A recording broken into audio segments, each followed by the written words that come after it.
ప్రియమైన దేవుని వల్లరా గలతీ పత్రిక, ఈ యొక్క గలతీ అనేటువంటి ఈ ప్రాంతానికి పౌలు గారు ఎప్పుడు వెళ్ళారు అని మనం ఆలోచిస్తే, ఇక్కడ ఒకసారి మనం గలతీ పత్రిక చూడండి. ఒకసారి గలతీలకు రాసిన పత్రిక మనం చూడగలిగితే 1వ అధ్యాయము 2వ వచనములో రాయబడినటువంటి మాట. గలతీలకు రాసిన పత్రిక 1వ అధ్యాయము 2వ వచనం, నాతో కూడనున్న సహోదరులందరూ గలతీయలోనున్న సంఘములకు అని రాయబడించండి. గలతీయలో ఉన్న సంఘములకు అంటే గలతీయలో ఏమున్నాయి? సంఘములు ఉన్నాయి.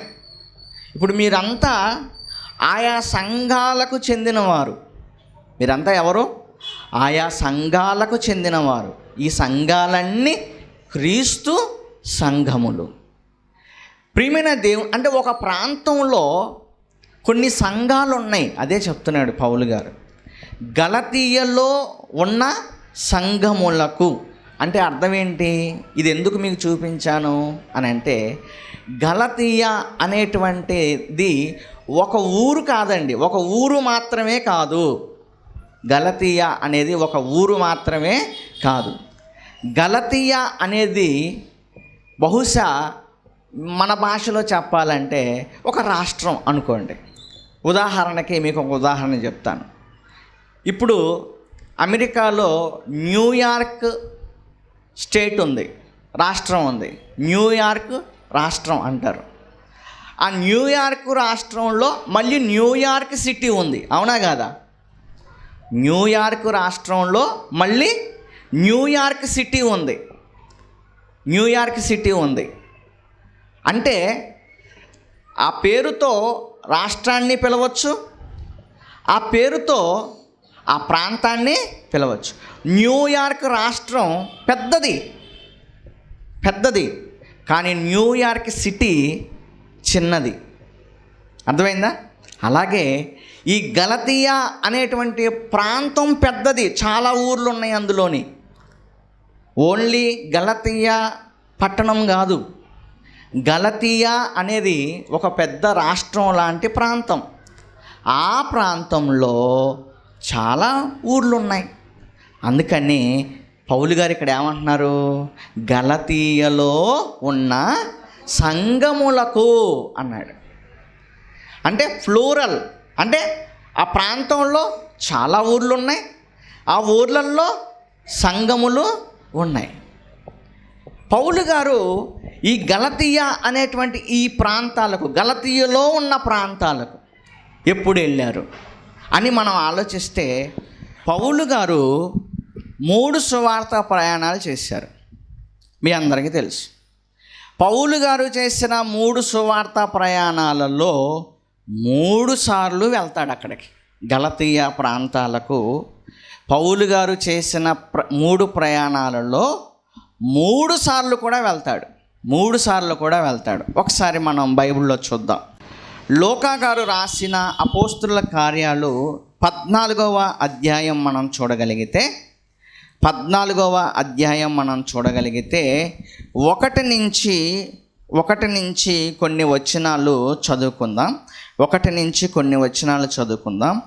ఈ కొనియలో జరిగినదేమనగా అని రాయబడింది. ఈ కొనియ, లుస్త్రా, దెర్బే, ఏమండి, అంతియొకయ, పిసిదియాలో ఉన్న అంతియొకయ, ఈ ప్రాంతాలన్నీ కూడా గలతీయ ప్రాంతాలు. ఈ ప్రాంతాలన్నీ కూడా ఏ ప్రాంతాలు? గలతీయ ప్రాంతాలు. పౌలు గారు ఫస్ట్ జర్నీలో ఆయన ఎక్కడికెక్కడికి వెళ్తున్నాడండి? ఈ కొనియా వెళ్ళాడు. ఆ పైన మీరు చదువుకుంటే ఏమండి, లుస్త్రకు, దెర్బేకి వెళ్తాడు. అలాగే అంతియొకయ, పిసిదియాలో ఉన్న అంతియొకయ, ఈ కొనియా అనేటువంటి ప్రాంతాలకు వెళ్తారు. ఈ ప్రాంతాలన్నీ కూడా గలతీయలో ఉన్న ప్రాంతాలు. అర్థమైందా? ఈ ప్రాంతాలన్నీ కూడా గలతీయ అనేటువంటి ప్రాంతాలు. ఇలాగా ఫస్ట్ జర్నీలో వెళ్ళారు. ఆ తర్వాత సెకండ్ జర్నీ 16వ అధ్యాయము 1వ వచనం చూడండి. పౌలు దెర్బెకును లుస్త్రకును అని రాయబడింది. అంటే ఇది సెకండ్ జర్నీ అన్నమాట. ఈ సెకండ్ జర్నీలో కూడా ఎక్కడికెక్కడికి వెళ్ళాడు ఆయన? లుస్త్రకు వెళ్ళాడు, దెర్బేకు వెళ్ళాడు. అలాగే థర్డ్ జర్నీ చూడండి ఒకసారి, 18వ అధ్యాయము 23వ వచనం. 18వ అధ్యాయము 23వ వచనం.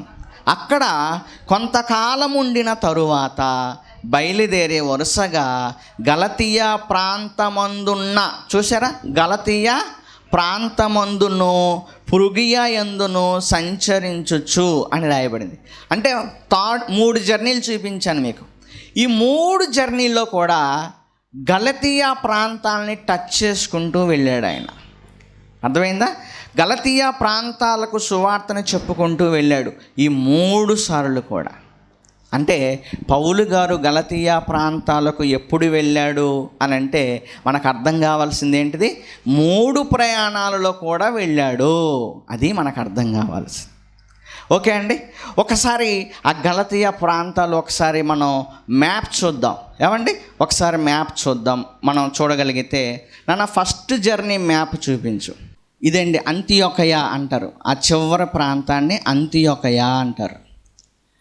ఆ అంతియొకయ నుండి ఆయన ఫస్ట్ జర్నీలో సెలూకయ పైన ఉంది చూసారా, అది కూడా కర్సర్ చూడండి, కర్సర్ అది యారో మార్కులాగా ఉంటుంది, అది చూపిస్తున్నాడు చూడండి.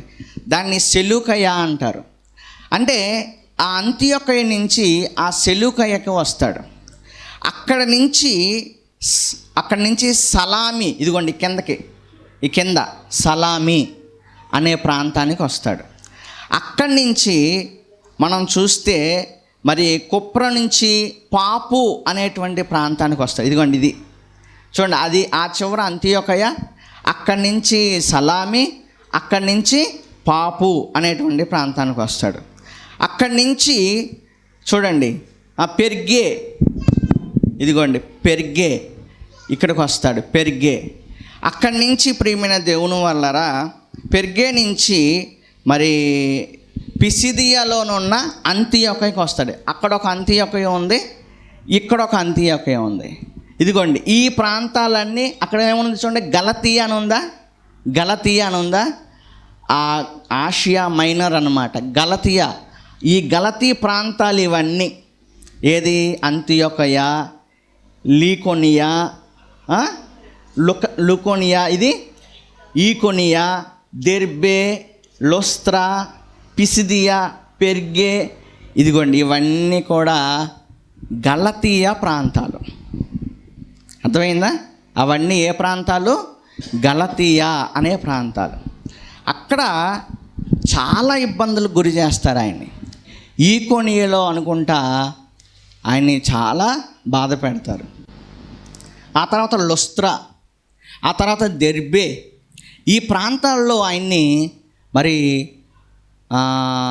చాలా ఇబ్బందులకు గురి చేస్తారు. ఆయన్ని ఇబ్బందులు గురి చేసినా మళ్ళీ ఇదిగోండి ఈకోనియాలో చాలా దెబ్బలు తిన్న తర్వాత మళ్ళీ మన వాళ్ళు ఎలా ఉన్నారో ఏంటో అని ఇదిగోండి మళ్ళీ లుస్త్రా, ఆ తర్వాత దెర్బే, ఈ పిసిదియా ఈ ప్రాంతాల నుంచి మళ్ళీ రిటర్న్ జర్నీ మళ్ళీ అంతియొకయకి వెళ్తాడు. ఇదండి ఫస్ట్ జర్నీ. అంటే ఫస్ట్ జర్నీలో పౌలు గారు ఎక్కడికి వెళ్ళాడు? గలతీయ ప్రాంతాలకు వెళ్ళాడు. ఫస్ట్ జర్నీలో పౌలు గారు ఎక్కడికి వెళ్ళాడు? గలతీయ అనే ప్రాంతాలకు వెళ్ళాడు. ఓకే ప్రియమైన దేవుని వాళ్ళరా, ఇకపోతే ఈ గలతీయులకు ఎప్పుడు రాశాడు పత్రికను ఆయన? ఈ గలతీయులకు పత్రికను ఆయన ఎప్పుడు రాశాడు, ఎక్కడుండి రాశాడు అని మనం ఆలోచిస్తే 2 అభిప్రాయాలు ఉన్నాయి. 2 అభిప్రాయాలు. ఒక అభిప్రాయం ఏంటంటే, ఒక అభిప్రాయం మూడవ ప్రయాణంలో ఎఫెస్కి వెళ్తాడు కదా, అక్కడ 3 సంవత్సరాలు ఉంటాడని ఉంది కదా. ఆ 3 సంవత్సరాల్లో ఎఫెస్లో ఉండి గలతీయ సంఘానికి పత్రికను రాస్తాడు. అర్థమైందండి? ఎఫెస్లో ఉండి గలతీయ సంఘానికి పత్రికను రాస్తాడు. ఆ సంఘాలకు, ఆ లుస్త్రా, దెర్బే, ఈకోనియా, అంతియొకయ, ఇప్పుడు చూసుకున్నారు కదా మనం, అవన్నీ గలతీయలో ఉన్న సంఘములు. అందుకే మీకు ఆ వాక్యం చూపించాను. గలతీయలో ఉన్న సంఘములకు అన్నాడు.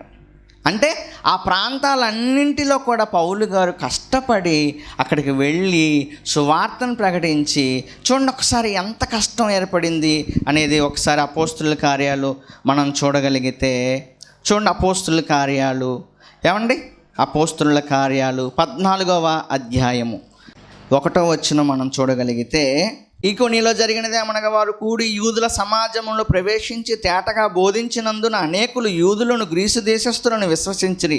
అయితే అవిధేయులైన యూదులు అన్ని జనులు పురికొల్పి వారి మనసుల్లో సహోదరుల మీద పగ పుట్టించారట. ఏం పుట్టించారు? అన్ని జనులను రేపారు. అన్ని జనులు రేపారు. చూసారా ఏమండి? ఆయన అన్ని జనులు ఏం అనలేదు కదా, ఏమనలేదు, సువార్త ప్రకటించుకుంటూ పోయాడు. కానీ ఎలాంటి చండాలు ఉంటారు తెలుసా మీకు? ఏమండి? ఒక పదాన్ని పట్టుకొని ఎంత సాగదీస్తారు అనుకున్నారు? ఆ పదం మాట్లాడటంలో అతని ఉద్దేశం వేరు, అర్థమైందా? అతని ఉద్దేశం వేరు, కానీ ఏం చేస్తారు? ఏమండి? అన్ని జనులు ఏం చేశారట? పురికొల్పారట. 19వ వచనం, అంతియొకయ నుండి ఈకొనియ నుండి యూదులు వచ్చి జనసమూహమును తమ పక్షముగా చేసుకొని పౌలు మీద రాళ్ళు రువ్వి, దేంతో కొట్టారండి పౌలు గారిని? రాళ్లతో కొట్టారు. ఇవన్నీ మన సేవకు అప్లై చేసుకోవాలి. మనం ఊరికే విని వెళ్ళిపోవటానికి కాదు, మనం చేస్తున్న సేవకు మనం అప్లై చేసుకోవాలి. ఎలాంటి సేవ మనం చేస్తున్నాము అనేది. రాళ్ళు రువ్వి కొడితేనట, ఏమండి? ఆ తర్వాత శిష్యులు అతని చుట్టూ నిలిచి ఉండగా అతడు లేచి పట్టణంలో ప్రవేశించి మరునాడు బర్నబాతో కూడా దెర్బేకు బయలుదేరి పోయెను. వారు ఈ పట్టణంలో సువార్త ప్రకటించి అనేకులను శిష్యులుగా చేసిన తర్వాత లుస్త్రకును ఈకొనియకును అంతియొకయును తిరిగి వచ్చి శిష్యుల మనసులను ఏం చేస్తున్నారు? అసలు తన్నులు తినింది వీళ్ళ వాళ్ళ? ఎవరు మనసును దృఢపరచాలి? తన్నులు తిన్నవాడి మనసును ఏం చేయాలి? దృఢపరచాలి. అవునా? అంతే కదా. ఇప్పుడు నన్ను దన్నారు అనుకోండి, మీరు అంతా వచ్చి పర్వాలేదులేండి, ఈ దెబ్బలు దేముంది, అసలు చచ్చిపోవాలి మనం అని మీరేం చేయాలి? చెప్పాలి. అప్పుడు అప్పుడు నేను దెబ్బలు తిన్నాను ఏమంటాను? నేను ఫోన్లే నిజమే కదా అని అనుకుంటాను. కానీ దెబ్బలు తిన్నోడు వెళ్ళి చెబుతున్నాడు. ఇక్కడ జరుగుతుంది ఏంది? దెబ్బలు తిన్నవాడు వెళ్ళి వాళ్ళకి ధైర్యం చెబుతున్నాడు. ఏమని చెప్తున్నాడు? అందుకే రాయబడింది అక్కడ ఒక అద్భుతమైన మాట. ఏమండి? చూడండి ఒకసారి ఆ కింద వచ్చిన మనం చూడగలిగితే, శిష్యుల మనసులను దృఢపరిచి విశ్వాసమందు నిలకడగా ఉండవలనని. ఇప్పుడు ఇది ఎప్పుడు మనం చదువుకుంటాం కదా ఈ మాట. అనేక శ్రమలను అనుభవించి మనము దేవుని రాజ్యములో ప్రవేశించాలి. అంటే ఈ వాక్యం వెనక ఎంత జరిగింది? ఈ వాక్యం అతని నోటి వెంట రావటం వెనక ఎంత జరిగింది? ఊరకనే నేను ఈ మాట చెప్పేస్తే ఎలాగా? అవునా? ఈ మాట అతను చెప్పటం వెనక ఎంత జరిగింది, ఎంత గొడవ జరిగింది. చచ్చిపోయాడు అనుకున్నారట వాళ్ళు, చచ్చిపోయాడు అనుకున్నారట, వెళ్ళిపోయారట. ఏమండి? మళ్ళీ తిరిగి లేచి ఎక్కడెక్కడ సువార్త ప్రకటించాడో మళ్ళీ అక్కడికక్కడికి వెళ్ళి మళ్ళీ ఆయన ఏం చేస్తున్నాడు? సువార్తను ప్రకటిస్తూ వాళ్ళ మనస్సులను ఏం చేస్తున్నాడు? దృఢపరుస్తున్నాడు. ఏమని చెప్తున్నాడు? మనము పరలోకం వెళ్ళాలి అని అంటే భూమి మీద అనేక శ్రమలను అనుభవించాలి. అర్థమైందా? అనుభవిస్తేనే మనం దేవుడున్న రాజ్యంలోకి ప్రవేశిస్తాము అని. అక్కడికి వెళ్ళాలంటే ఇక్కడ బాధపడాలన్నమాట. అర్థమైందా? అక్కడికి వెళ్ళాలంటే ఇక్కడ శ్రమలు పడాలన్నమాట ఆయన సువార్త కోసం అని వాళ్ళ మనస్సులను దృఢపరుస్తున్నాడు. ఇదండి గలతీయ ప్రాంతాల్లో జరుగుతున్న ఒక భయంకరమైనటువంటి క్రీస్తు సువార్తకు వ్యతిరేకముగా జరుగుతున్న ఒక భయంకరమైన పోరాటంలో పౌలు గారు నిలబడ్డాడు. అలా నిలబడిన మహానుభావుడు 3 సార్లు కూడా గలతీయ ప్రాంతాలకు వెళ్తాడు. అయితే ఈ గలతీ సంఘానికి పత్రికను ఎప్పుడు రాశాడు అని అంటే 3వసారి ఎఫెస్సులో ఉన్నప్పుడు ఆయన 2 పత్రికలు రాస్తాడు. ఒకటి గలతీయులకు, రెండోది కొరింథీయులకు. అర్థమైందా? రెండోది పోయినసారి చెప్పుకున్నాం, అది ఎఫెస్లో ఉన్నప్పుడు రాసిందే కొరింథీ పత్రిక అనే విషయం. కనుక అంటే ఈ ఎఫెస్లో ఉన్నప్పుడు రాసింది, కొందరి అభిప్రాయం ఏంటంటే ఎఫెస్లో ఉన్నప్పుడు రాశాడు అంటారు. మరికొందరి అభిప్రాయం ఏంటి అని అంటే ఫస్ట్ జర్నీ కంప్లీట్ అయిపోయిన తర్వాత యెరూషలేముకు వెళ్ళే ముందు, ఫస్ట్ జర్నీ కంప్లీట్ అయిన తర్వాత యెరూషలేంకి వెళ్తారండి సున్నతి విషయంలో గొడవ వస్తే. ఆ యెరూషలేముకి వెళ్ళే ముందు రాశాడని కొంతమంది అంటారు. ఒకవేళ ఇద్దరు అభిప్రాయాలు ఒకవేళ తీసుకుంటే ప్రియమైన దేవుడు ఎప్పుడు రాస్తేనేమో రాశాడు ముఖ్యం అది. కనుక ఎఫెస్లో ఉండి రాస్తే మాత్రం దీని కాలం ఎప్పుడు అని అంటే క్రీస్తు శకం 53 నుంచి 56 ఈ మధ్యకాలంలో ఆయన గలతీయులకు పత్రికను రాసి ఉండాలి. ఓకే అండి. కనుక ప్రియమైన దేవుని వల్లరా ఇలా గలతీ ప్రాంతాలకు వెళ్ళాడు. ఆ తర్వాత గలతీ ప్రాంతాల్లో జరిగిన సంఘటనలు అవి ఈ పత్రికను పలానా టైంలో ఈ పత్రికను ఆయన రాశాడు. ఇంతవరకే కదా మనం అనుకుంది, అంతవరకే చెప్తున్నాను, ఇంకా లోపలికి మనం వెళ్ళట్లేదు. ఓకే. తర్వాత ప్రియమైన దేవుని వల్లరా ఎఫ్ఎస్సి పత్రిక గురించి కూడా మనం ఆలోచిస్తే ఎఫ్ఎస్సి పత్రికకు ఆయన ఎప్పుడెప్పుడు వెళ్ళాడు? ఎఫ్ఎస్సి అనేటువంటి ఆసియాలో ఉన్న ప్రాంతం ఇది. ఎఫ్ఎస్సి అనేది ఎక్కడ ఉన్న ప్రాంతము? ఆసియాలో ఉన్న ప్రాంతము. ఈరోజు మనది ఆసియా ఖండంలో ఉన్న ఒక దేశం మనది. అలాగే ఆ రోజుల్లో ఆసియా ఒక దేశంగా పిలువబడేది, ఖండం కాదు, ఒక దేశంగా ఉండేది. ఆ ఆసియాలో ఉన్న సంఘాలలో ఒక బెస్ట్ సంఘం, ఉన్నతమైన సంఘం, ఆసియా ప్రాంతాలన్నిటికీ కూడా మరి సువార్తను అందించిన ఏకైక సంఘం ఎఫ్ఎస్సి సంఘం. అర్థమైందా? అప్పుడప్పుడు మనం మాట్లాడుకుంటూ ఉంటాం. పోయినసారి కూడా నేను ఈ విషయాన్ని చెప్పాను. ఏమండి, మొదటి శతాబ్దంలో ఫస్ట్ ప్లేస్ ఒక సంఘానికి ఇవ్వాలి అనుకుంటే అది యెరూషలేం, ఎందుకంటే అక్కడి నుంచే సంఘము ప్రారంభమైంది. సెకండ్ ప్లేస్ దేనికన్నా ఇవ్వాలి అని అనుకుంటే అంతియోకయకు ఇవ్వాలి, ఎందుకంటే అక్కడి నుంచే శిష్యులు క్రైస్తవులుగా పిలువబడ్డారు. అక్కడి నుంచే పౌలు గారి జర్నీలు స్టార్ట్ చేశారు. అక్కడి నుంచే అన్యజనులందరికీ కూడా సువార్త వెళ్ళింది. Okay, second place. ఇకపోతే థర్డ్ ప్లేస్ ఇంకేదైనా ఇవ్వాలి అని అనుకుంటే అది ఎఫెస్సి సంఘానికి ఇవ్వాలి, ఎందుకంటే ఎఫెస్సు నుంచే ఆయన 3 సంవత్సరాలు ఒక ప్రాంతంలో 3 సంవత్సరాలు ఉన్నాడంటే మామూలు విషయం కాదు. ఆయన ఉండడు, అక్కడ ఏమీ లేకపోతే ఉండడు ఆయన, అవునా కాదా? అక్కడ ఏమీ లేకపోతే ఉండడు, ఆయన వెళ్ళిపోతాడు.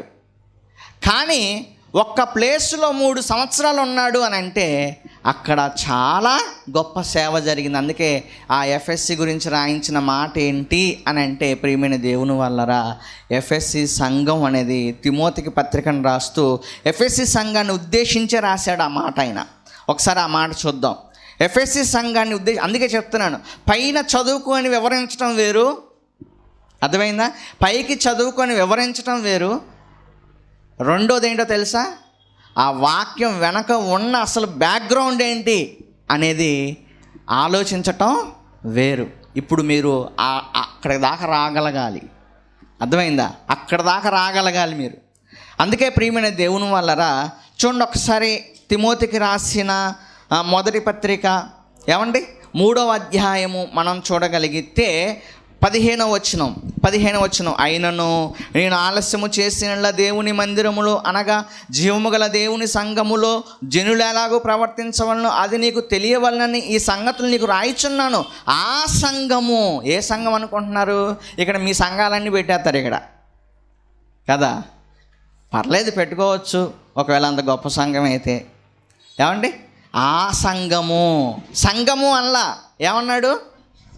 ఆ సంఘం అని ఎందుకు అన్నాడు అంటే ఆ సంఘం అంటే ఏదో ఒక సంఘం గురించే మాట్లాడుతున్నాడు, అది దాని అర్థం. ఏది ఆ సంఘం అంటే ఎఫ్ఎస్సి సంఘం. ఎందుకంటే తిమోతి గారు అప్పుడు ఈ పత్రికను రాసేటప్పటికి తిమోతి గారు ఎఫ్ఎస్సిలో పరిచర్య చేస్తున్నాడు. చూస్తారా మాట? 1వ అధ్యాయము 4వ వచనంలో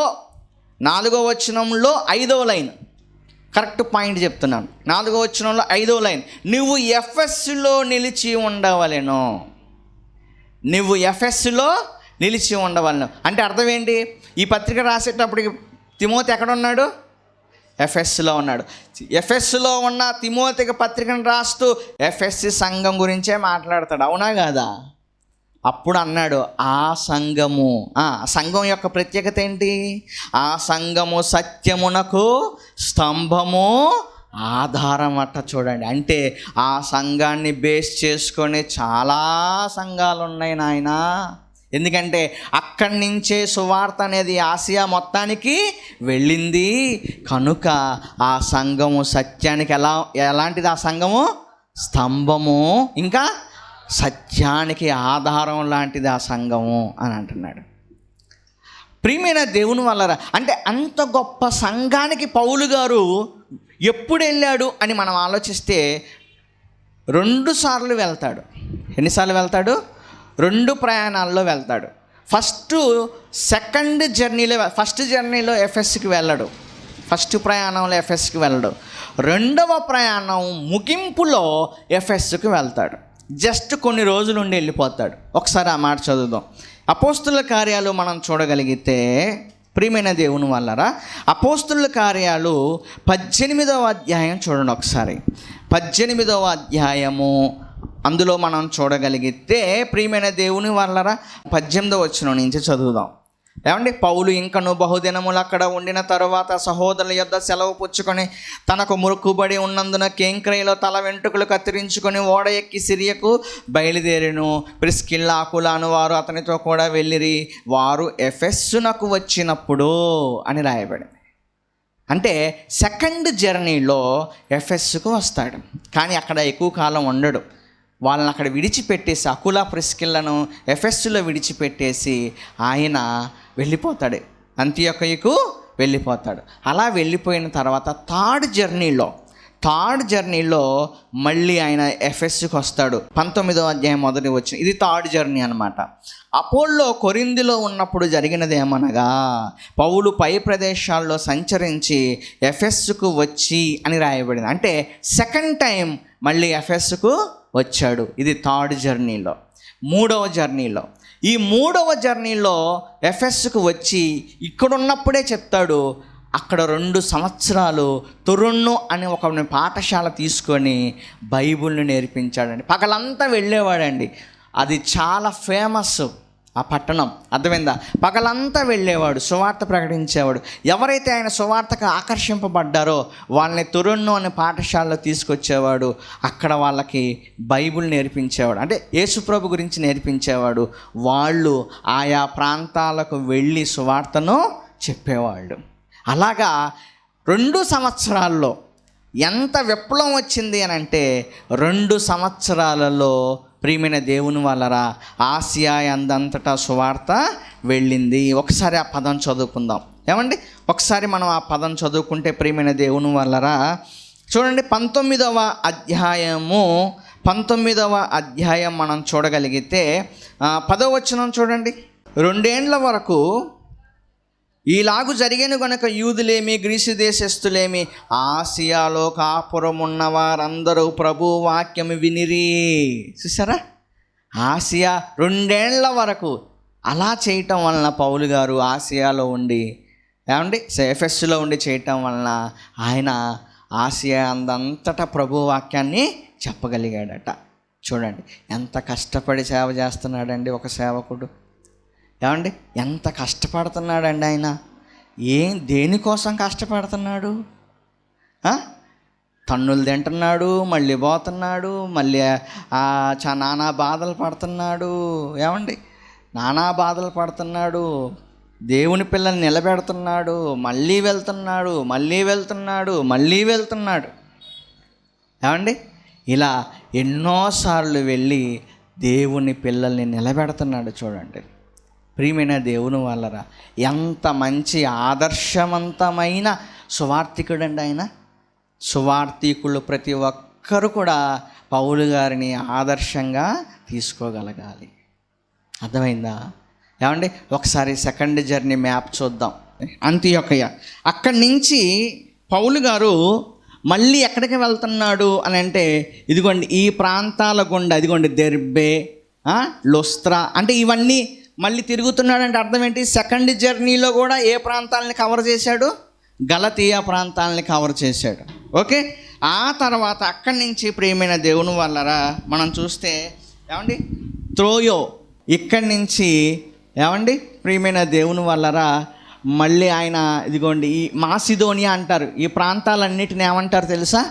ఈ ప్రాంతాలని గలతీయా అంటారు, ఈ ప్రాంతాలని మాసిదోనియా అంటారు. మాసిదోనియాలో ఫిలిప్పి ఉంటుంది, మాసిదోనియాలో థెస్సలోనిక ఉంటుంది, మాసిదోనియాలో బెరయా కూడా ఉంటుంది. అర్థమైందా? అంటే ఇక్కడి నుంచి ఆయన ఫిలిప్పి అంటే మాసిదోనియా ప్రాంతాలకు వెళ్తాడు. మాసిదోనియా ప్రాంతాలకు ఇక్కడ త్రోయోలో ఉన్నప్పుడు అనుకుంటాను, బహుశా త్రోయోలో ఉన్నప్పుడు ఆయనకు ఒక దర్శనం వస్తుంది. ఏమన్నా తెలుసా? బాబు మా ప్రాంతాలకు రండి, మా ప్రాంతాల్లో మీరు సువార్తను ప్రకటించండి అని ఒక మాసిదోనియా అతను వచ్చి అతని కలలో కనపడి మా ప్రాంతాలకు రండి అని అడుగుతాడు. అప్పుడు తెల్లారే ఆయన యాక్చువల్గా ఆయన ఆసియా వెళ్ళాలనుకుంటాడు. అయితే పరిశుద్ధాత్మ దేవుడు ఏమంటాడు? నువ్వు ఆసియా వెళ్ళకూడదు అంటాడు. ఆగిపోతాడు. మరుసటి రోజు కళ వచ్చింది ఆయనకి, కళ దర్శనం వచ్చింది. వచ్చిన తర్వాత మాసిదోనియా ప్రాంతానికి చెందిన ఒక అతను కళలో కనపడి మా ఊరికి రండి అన్నప్పుడు ఇలా సెకండ్ జర్నీలో ఆయన మాసిదోనియా ప్రాంతాలకు వెళ్తాడు. అలా వెళ్ళిన తర్వాత ఇక చివరిలో ముగింపు ఇదిగోండి ఇక్కడి నుంచి ముగింపు, ఇది ఏంది ఎఫ్ఎస్సి. యాక్చువల్గా ఇక్కడి నుంచి ఇటు వచ్చేయచ్చు కదా, ఇక్కడి నుంచి ఇటు వచ్చేయచ్చు. యాక్చువల్గా ఆయన ఇక్కడి నుంచి ఇటుకు రావాలనుకున్నాడు, కానీ పరిశుద్ధాత్మ దేవుడు చెప్పటం వలన అతనికి కల్లో కనపడటం వలన ఇదిగోండి ఈ ప్రాంతాలకు వెళ్ళి అక్కడి నుంచి ఇదిగోండి సెకండ్ జర్నీలో కొరింది, ఇదిగోండి గ్రీస్ అంటారు. ఈ ప్రాంతాలన్నిటిని గ్రీసు ప్రాంతాలు అంటారు. ఈ ప్రాంతాలని మాసిదోనియా ప్రాంతాలు అంటారు. ఈ ప్రాంతాలని గలతీయా ప్రాంతాలు అంటారు. ఈ ప్రాంతాలని ఆసియా అంటారు. అర్థమైందా? ఆసియా అంటారు. అక్కడి నుంచి కొరిందికి వచ్చి ఈ కొరింది నుంచి అకులా ప్రిస్కిల్లను తీసుకొని సెకండ్ జర్నీలో ఇదిగోండి ఎఫెస్కి వెళ్తాడు. ఇక్కడి నుంచి ఆయన మళ్ళీ తర్వాత ఇంకా ఏదో ప్రాంతాలకి వెళ్ళి చివరికి మళ్ళీ ఎక్కడికి వెళ్తాడు అంటే యెరూషలేంకి వెళ్తాడు. యెరూషలేం వెళ్ళి మళ్ళీ అంతియోకియాకి వెళ్తాడు. అది సెకండ్ జర్నీ కంప్లీట్ అయిపోతుంది అన్నమాట. ఓకే, థర్డ్ మ్యాప్ కూడా చూడండి. థర్డ్ జర్నీ ఇదిగోండి, థర్డ్ జర్నీ కూడా ఇదిగోండి ఎక్కడ ఉంది? అంతియోకయ. ఇదిగోండి ఒకటే అని ఉంచండి, అంతియోకయ. ఇక్కడి నుంచి మళ్ళీ గలతీయ. మూడు ప్రయాణాల్లో ఎక్కడికి వెళ్తాడు ఆయన? గలతీకి వెళ్తాడు. ఇదిగోండి గలతీయ. అక్కడి నుంచి డైరెక్ట్గా ఇదిగోండి పెర్గియా, తర్వాత ఎఫెసస్ ఇక్కడికి వెళ్తాడు. ఇక్కడ 3 సంవత్సరాలు ఉంటాడు. ఇక్కడ ఎన్ని సంవత్సరాలు ఉంటాడు? ఇప్పుడు మనం చదువుకుంది ఆ మాటలే. 2 నుంచి 3 సంవత్సరాలు ఉంటాడు. ఇక్కడి నుంచి మళ్ళీ ఇదిగోండి మాసిదోనియా ప్రాంతాలు వెళ్తాడు. అక్కడి నుంచి మళ్ళీ గ్రీస్ వస్తాడు. అర్థమైందా? అక్కడి నుంచి మళ్ళీ సిరియా నుంచి వెళ్ళాలనుకుంటే మళ్ళీ దేవుడు చెప్తాడు, వద్దు నువ్వు మళ్ళీ రిటర్న్ అయిపోవాలి, అక్కడ పరిస్థితులు బాగోలేవు, ఆసియాలో పరిస్థితులు బాగోలేవు అంటే వెంటనే మళ్ళీ మాసిదోనియా వెళ్ళి మళ్ళీ ఆ మాసిదోనియా నుంచి ఇలా మళ్ళీ వస్తూ ఎఫెస్కి వెళ్ళకుండా అదిగోండి మిలేతుకి వెళ్తాడు. ఇక్కడికి మిలేతుకి వెళ్ళి ఇదిగో పక్కనే ఉన్నాయి చూడండి ఊర్లు, ఇది ఎఫెస్, ఇది మిలేతు. రిటర్న్ జర్నీలో ఎఫెస్కి వెళ్ళడు, ఎందుకంటే చాలా గొడవలైనవి అక్కడ. ఇక ఆయన కనపడితే చంపేస్తారు అక్కడ. కనుక ఎఫెస్కి వెళ్ళకుండా మిలేతుకు వస్తాడు. ఈ మిలేతులో నుంచి మళ్ళీ ఎఫెస్లో ఉన్న వాళ్ళ పెద్దలందరినీ పిలిపిస్తాడు, మాట్లాడి చెప్పాల్సింది చెప్పి మళ్ళీ ఆయన యెరూషలేముకు వెళ్తాడు. ఇది థర్డ్ జర్నీ. అర్థమైందండి? అది 3వ జర్నీ. అంటే ఎఫెస్కు ఎన్నిసార్లు వెళ్ళాడు ఆయన? 2 సార్లు. ఎఫెస్కి ఎన్నిసార్లు వెళ్ళాడు? 2 సార్లు. సెకండ్ జర్నీలో కొద్ది రోజులే ఉన్నాడు. థర్డ్ జర్నీలో మాత్రం 2 సంవత్సరాల పైనే ఉండిపోయాడు ఆయన. అలా ప్రియమైన దేవుని వలన ఎఫెస్కు వెళ్తాడు. మరి ఎఫెస్కు పత్రికను ఎప్పుడు రాశాడు? పౌలు గారిని అరెస్ట్ చేస్తారు. యెరూషలేం కిందాక 3వ జర్నీలో యెరూషలేంకి వెళ్తాడు కదా, వెళ్ళిన తర్వాత ఆయన్ని అరెస్ట్ చేస్తారు. అరెస్ట్ చేసి 2 సంవత్సరాలు జైల్లో పెడతారు. ఎన్ని సంవత్సరాలు? 2 సంవత్సరాలు. ఆ 2 సంవత్సరాలు జైల్లో ఉన్నప్పుడు మరి పౌలు గారు ఎఫెసీలకు, ఫిలిప్పీలకు, కొలస్సీలకు, ఫిలోమోనుకు పత్రికను రాస్తాడు. 4 పత్రికలు జైల్లో ఉండి రాస్తాడు. ఆ 2 సంవత్సరాలు జైల్లో ఉన్నప్పుడు రాస్తాడు ఈ పత్రికలు. ఏవి? ఎఫెసీ పత్రిక, ఫిలిప్పీ పత్రిక, కొలస్సీ పత్రిక, ఆ తర్వాత ఫిలోమోనుకు రాసిన పత్రిక. ఈ 4 కూడా ఆయన జైల్లో 2 years ఉంటాడు అక్కడే. ఇంకా ఆ తర్వాత రోమాకి వెళ్ళాలి ఆయన. ఆ 2 years అయిపోయిన తర్వాత ఆయన ఎక్కడికి వెళ్ళాలి? రోమాకి వెళ్ళాలి. ఆ రోమాకి వెళ్ళే ముందు పౌలు గారు ఎఫెసు సంఘానికి పత్రికను రాస్తాడు. అంటే క్రీస్తు శకం సుమారు 61, 62 సంవత్సరాలలో ఈ పత్రికను మరి ఆయన రాయటం జరుగుతుంది. ఓకే, ఇకపోతే ప్రియమైన దేవుని వల్లరా ఫిలిప్పీ పత్రిక గురించి మనం ఆలోచిస్తే ఆల్రెడీ మీకు చూపించాను. అదేనా? ఫిలిప్పీలకు ఎన్నిసార్లు వెళ్తాడు? సెకండ్ జర్నీలో వెళ్ళాడా? మాసిదోనియా అతను వచ్చి అడిగాడా మా ప్రాంతాలకు రండి అని? ఆ మాసిదోనియా ప్రాంతమే ఫిలిప్పీ ప్రాంతం. ఒకసారి చూడండి బైబిల్లో అపోస్తుల కార్యాలు మనం చూడగలిగితే చూడండి ఒకసారి. అపోస్తుల కార్యాలు 16వ అధ్యాయము 11వ వచనం. కాబట్టి మేము త్రోయను విడిచి ఓడ ఎక్కి తిన్నగా సముద్రకేకును మరునాడు నేపోలికును అక్కడ నుండి ఫిలిప్పీకి వచ్చితిమి. అక్కడి నుంచి అంటే సెకండ్ జర్నీలో ఆయన ఫిలిప్పీ పట్టణానికి వస్తాడు. సెకండ్ జర్నీలో వస్తాడు. థర్డ్ జర్నీలో మళ్ళీ రిటర్న్ వెళ్ళాడు కదా, థర్డ్ జర్నీలో వెళ్తాడు. ఇలా ఆయన ఫిలిప్పీ ప్రాంతానికి ఒక 2 నుంచి 3 సార్లు ఆయన వెళ్తాడు ఫిలిప్పీ ప్రాంతానికి. అర్థమైందా? ఈ ఫిలిప్పీ ప్రాంతానికి కూడా పత్రికను ఎప్పుడు రాశాడు? ఆయన జైల్లో ఉండే రాశాడు. ఆ జైల్లో ఉండి రాశాడు కాబట్టి క్రీస్తు శకం 61, 62లో ఈ పత్రిక అనేది రాయబడింది.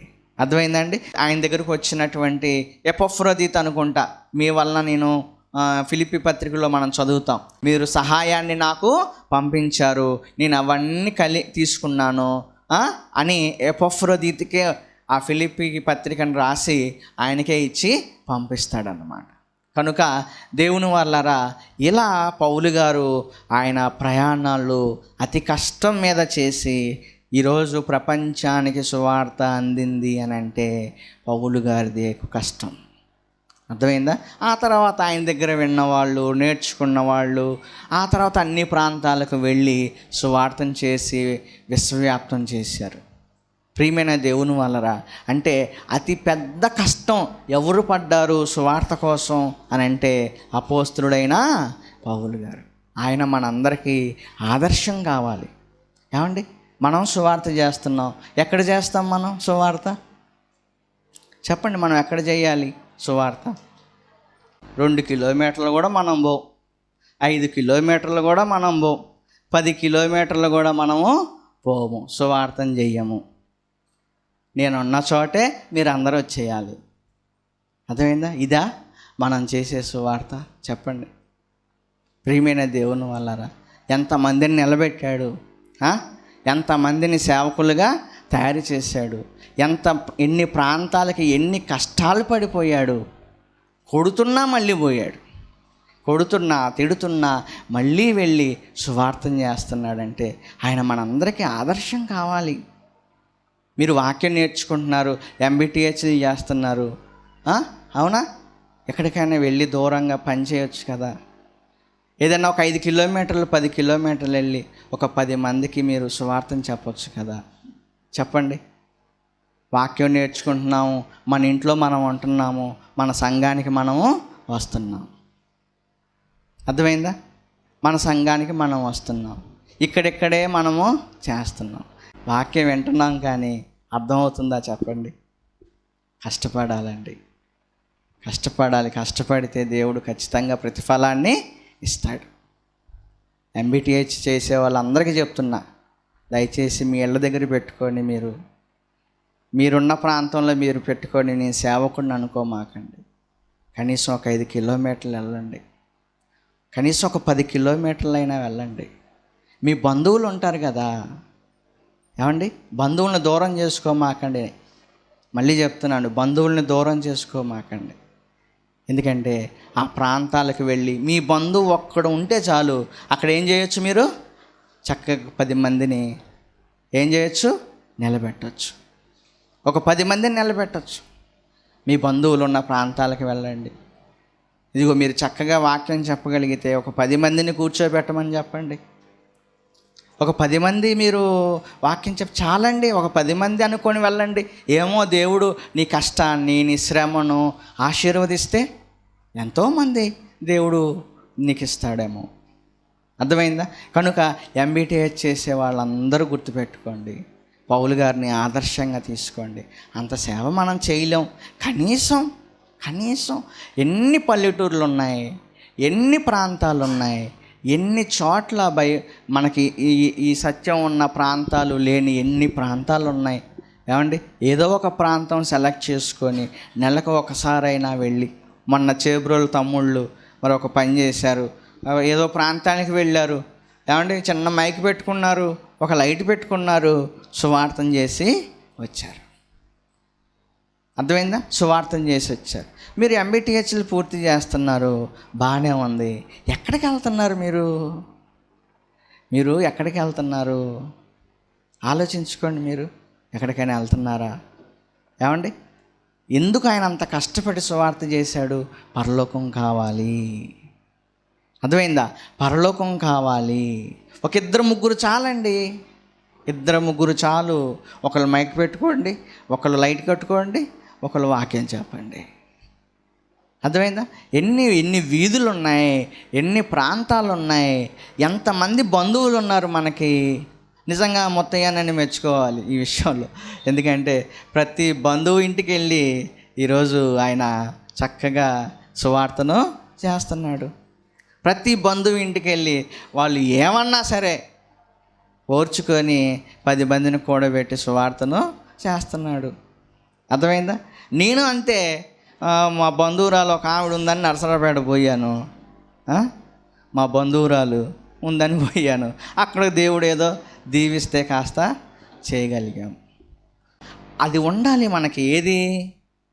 దేవుడి పని చేయాలి అనే ఒక ఆసక్తి ఉండాలి. అర్థమైందా?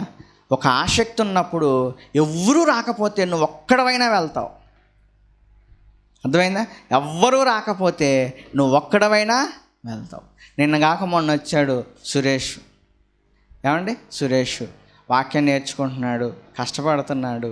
ఏమండి, వాళ్ళ బంధువులు ఇల్లు చూసుకున్నాడు. ఎక్కడ? ఫిరంగిపురం. వాళ్ళ బంధువులు ఇల్లు చూసుకున్నాడు, అక్కడ కష్టపడుతున్నాడు. ఒక 10 మందిని కూర్చోబెడుతున్నాడు, ఒక 15 మందిని కూర్చోబెడుతున్నాడు. వారం ఇదిగో వాళ్ళకి వాక్యం చెప్తున్నాం. తను చెప్తున్నాడు, మేము చెప్తున్నాం. ప్రియమైన దేవుని వాళ్ళరా, ఎందుకు మీరు సువార్తం చేయరు? మనం ఎప్పుడు వింటూనే ఉంటామా?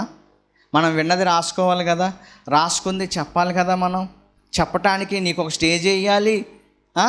ఇవన్నీ వేయాలా? ఇవన్నీ వేయాలంటే కుదరదు. అర్థమైందా? నీకు నువ్వు ఏం చేయాలి? కష్టపడాలి. మీ కష్టం చూసి దేవుడు మిమ్మల్ని దీవిస్తాడు. నువ్వు మంచిగా వాక్యం చెప్పగలుగుతావా? వెళ్ళు, పనిచేయి. ఒక్క 10 మందిని కాపాడు. ఒక్క 10 మంది వాళ్ళని సంఘంతో చేర్చు. లేదు దూరం అనుకో, నువ్వే అక్కడ ఒక సంఘము పెట్టు. చక్కగా ఆ ప్రాంతంలో నువ్వు సేవ చెయ్యి. వెళ్ళండి, దూరంగా వెళ్ళండి. ఏంది ఆ దేశాలు, ఏంది ఆ ప్రాంతాలు, ఏంది? ఎవరు ఆయనకి స్టేజీ కట్టారు? ఎవరు ఆయనకి మైక్ పెట్టారు? ఎవరు ఆయనకి లైటింగ్ కట్టారు? చెప్పండి. అర్థమైందా? కష్టపడాలి, పని చేయాలి, కష్టపడాలి, వెళ్ళాలి. పౌలు గారిని ఆదర్శంగా తీసుకోండి, మహానుభావుని ఆదర్శంగా తీసుకోండి. అర్థమైందా? మంచిగా చక్కగా ఒక 3 కిలోమీటర్ల దూరం వెళ్ళండి, ఒక 10 కిలోమీటర్ల దూరం వెళ్ళండి. ఒక బంధువులను చూసుకోండి, ఒక స్నేహితులను చూసుకోండి. చక్కగా వాళ్ళకి కుటుంబానికి వాక్యం చెప్తూ ఒక 10 మందిని కూడబెట్టి చక్కగా మంచి సువార్తను ప్రకటించండి. ప్రార్థన చేసుకుందాం.